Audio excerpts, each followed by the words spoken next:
Orthopaedic চিকিৎসায় যুগান্তকারী এক আবিষ্কার নিয়ে এলো চীন। দেশটির বিজ্ঞানীরা তৈরি করেছেন এমন এক আঠা যা মাত্র কয়েক মিনিটেই ভাঙা হাড় জোড়া লাগাতে সক্ষম। সদ্য আবিষ্কৃত এই গ্লুয়ের নাম দেয়া হয়েছে বোন-02।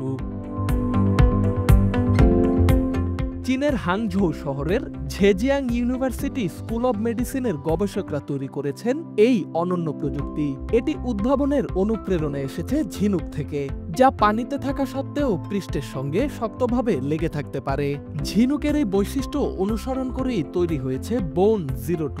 এটি ত্বকের নিচের ভেজা ও রক্তাক্ত পরিবেশেও ভেঙে যাওয়া হাড়কে জোড়া লাগাতে পারে, যেখানে প্রচলিত মেডিকেল গ্লুগুলো ব্যর্থ হয়েছে বারবার। এক্ষেত্রে দুটি বড় চ্যালেঞ্জ ছিল, জৈব নিরাপত্তা এবং আঠার টান শক্তি। ১০০ বছরের গবেষণার পরও কেউ এই দুই বাধা অতিক্রম করতে পারেনি। অবশেষে আমরা তা সম্ভব করেছি। গবেষকদের দাবি, বোন-02 প্রয়োগের ২ থেকে ৩ মিনিটের মধ্যেই ভাঙা হাড় শক্তভাবে জোড়া লাগে। এই গ্লু ব্যবহার করে জোড়া লাগানো এক একটি হাড় ১৮০ কেজি পর্যন্ত চাপ সহ্য করতে পারে।